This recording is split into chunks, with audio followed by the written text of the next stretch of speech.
festival kebudayaan dan tradisi yang unik tersebar di belahan dunia. Beberapa di antaranya tergolong aneh sekaligus ekstrim. Cobalah berkunjung ke negara-negara seperti Jepang dan Eropa. Di sana terdapat tradisi yang cukup menyeramkan dan berbahaya yang selalu dilakukan penduduk lokal. Meskipun begitu, festival dan tradisi ini tetap dipegang teguh dan dilakukan hingga sekarang. Seperti apa festival ini? Berikut on the spot merangkumnya dalam 7 festival berbahaya penantang maut di dunia.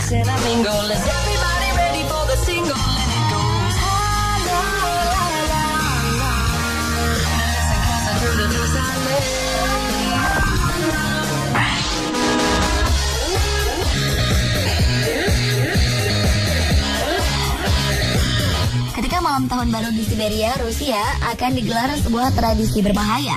Para penyelam akan menyelam ke danau sedalam 5.390 kaki atau sekitar 1.640 meter untuk membawa pohon tahun baru dan ditanam di dalamnya.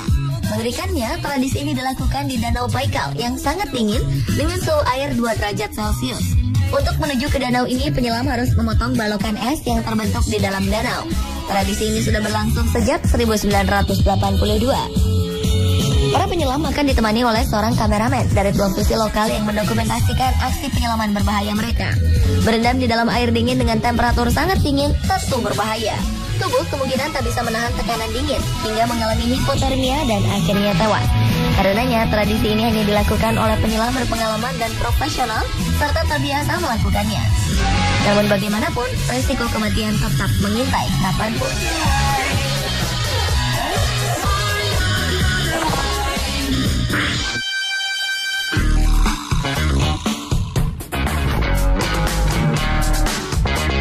Berikutnya adalah tradisi musim dingin dengan melibatkan banyak peserta. Polar Bear Plunge adalah tradisi di mana orang-orang melompat ke dalam air yang sangat dingin. Walaupun tahu akan mendapat risiko berbahaya, antusiasme masyarakat mengikuti festival ini sangat tinggi. Nyatanya, beberapa negara seperti Inggris, Belanda, dan Kanada menjalankan tradisi ini. Acara terbesar terjadi di Amerika Serikat, tepatnya di Sandy Point State Park, Maryland. Mereka melakukan tradisi ini saat musim dingin untuk menggalang dana bagi organisasi amal. Sebelumnya, peserta harus menandatangani surat persetujuan akan semua resiko yang bisa terjadi. Melompat ke dalam air sangat dingin bisa menyebabkan cedera serius seperti kelumpuhan, hipotermia, bahkan mungkin kematian. Semua itu dirasa sebanding dengan kenikmatan yang didapat para peserta dan hasil donasi yang akan disumbangkan. I want a girl who gets up early.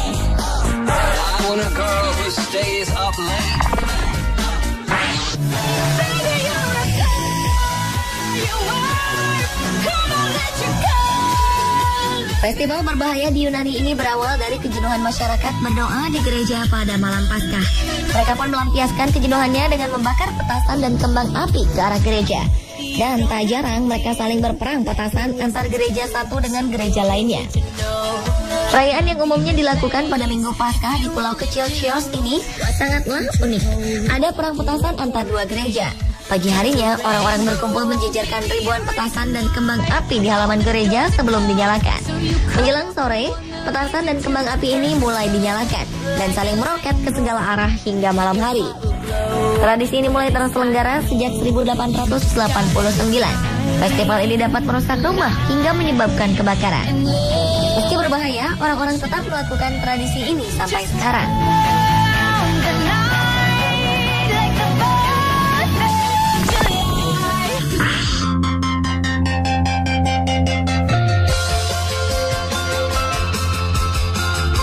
Jepang merupakan negara dengan berbagai festival unik. Festival-festival ini hadir dalam berbagai cara, seperti menyanyi, menari, makan, dan minum. Sebagian besar festival terlihat aman-aman saja, tetapi ada pula festival berbahaya. Salah satunya Onbashira Matsuri. Secara harfiah, Onbashira Matsuri dapat diartikan sebagai pilar-pilar terhormat. Festival ini diadakan turun-temurun dan tidak pernah terusik selama 1200 tahun. Festival berbahaya ini diadakan 6 tahun sekali di kuil Sua Taisha di Suashi pada tahun monyet dan harimau dalam Shio Cina. Festival ini terdiri dari 3 tahap, yaitu Kyotoshi atau meluncurkan batang pohon menuruni bukit, lalu Kawagoshi yaitu menyeberangi sungai, dan Tate Onbashira yaitu mendirikan batang pohon di kuil. Pada acara puncak, 30 hingga 40 orang akan duduk di batang pohon sepanjang 17 meter. Masing-masing bobotnya lebih dari 10 ton dan meluncur menuruni gunung yang curam. Kematian dan cedera seolah merupakan hal yang biasa dalam festival ini. Pada bagian Tate On Bashira, batang pohon raksasa yang telah ditebang diseret melewati kota menuju kuil. Tercatat, lebih dari 2 juta orang menghadiri festival berbahaya ini pada 2004. Festival ini terakhir diadakan pada bulan April 2010 dan baru diadakan lagi pada bulan April 2017.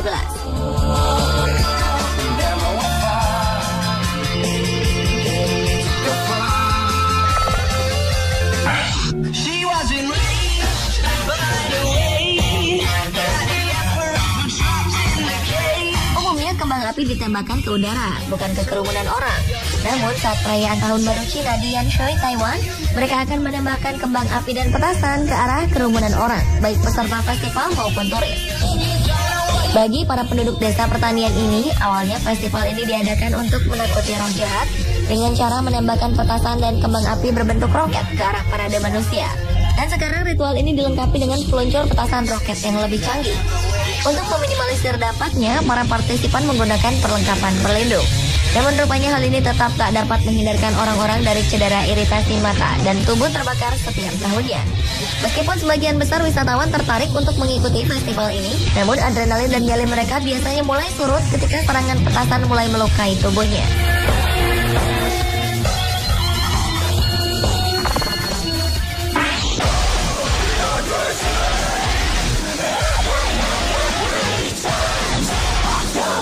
Festival gulat minyak Kirkpinar adalah olahraga gulat tertua di dunia. Gulat ala Turki ini sudah ada sejak 1357. Pada festival ini, semua peserta mengoleskan minyak zaitun ke tubuh mereka. Gulat minyak adalah olahraga favorit di Turki dan dianggap sebagai olahraga pria pertama di bumi. Tak heran jika setiap tahunnya sekitar 1.500 pegulat ikut ambil bagian dalam festival yang berlangsung selama 1 minggu ini. Namun, olahraga ini sangat berbahaya karena tidak memiliki aturan seperti halnya olahraga gulat resmi. Pegulat boleh melakukan berbagai macam gaya dan trik untuk mengalahkan lawannya. Tentu saja resiko cedera dan patah tulang menghantui mereka. Namun hadiah yang ditawarkan nampaknya setara dengan resiko cedera yang akan dialami peserta.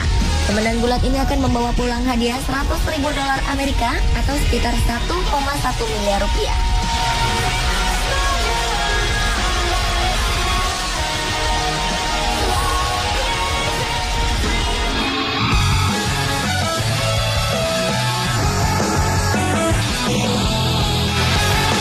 Kembali ke Jepang. Ini merupakan festival yang dilakukan masyarakat Jepang tepat sehari setelah Hari Kasih Sayang Valentine, yaitu 15 Februari. Festival ini terkenal sangat brutal dan berbahaya, di mana para peserta akan dibagi menjadi 2 kelompok besar, yaitu utara dan selatan. Mereka akan sama-sama memegang bambu dan mulai berkelahi satu sama lain. Tujuannya hanya satu, yaitu menyebabkan luka terbanyak pada musuhnya.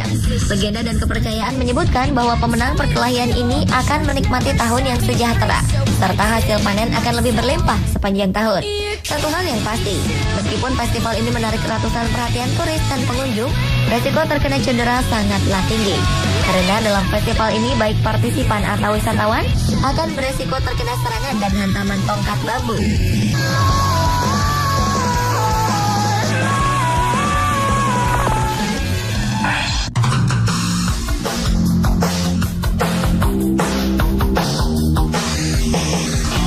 Di Spanyol ada festival melompati bayi demi menghapus dosa sekaligus mengusir roh jahat yang bisa saja merasuki bayi-bayi mumil berusia kurang dari 1 tahun. Bagi yang pertama kali menyaksikan festival bertajuk El Colaco ini, bisa dipastikan akan sesekali menutup mata. Bagaimana tidak? Dalam festival ini bayi-bayi akan ditaruh di atas matras dan dilompati oleh seorang laki-laki dewasa dengan menggunakan pakaian El Colaco atau El Atabalero. Bulu kuduk akan berdiri ketika para pria dewasa berpakaian El Colaco mengambil ancang-ancang untuk melompati bayi. Sedikit saja melakukan kesalahan, dapat dipastikan bayi ini akan terinjak. El Colaco merupakan sebuah tradisi unik dan rutin yang diselenggarakan antara bulan Mei dan Juni setiap tahun. Tradisi ini sudah dipertahankan sejak 1620. Saat festival ini diselenggarakan, jalan-jalan di Spanyol akan terlihat sangat cantik karena didekorasi sedemikian rupa dengan hiasan warna-warni yang cerah, termasuk juga menggantung bendera Spanyol.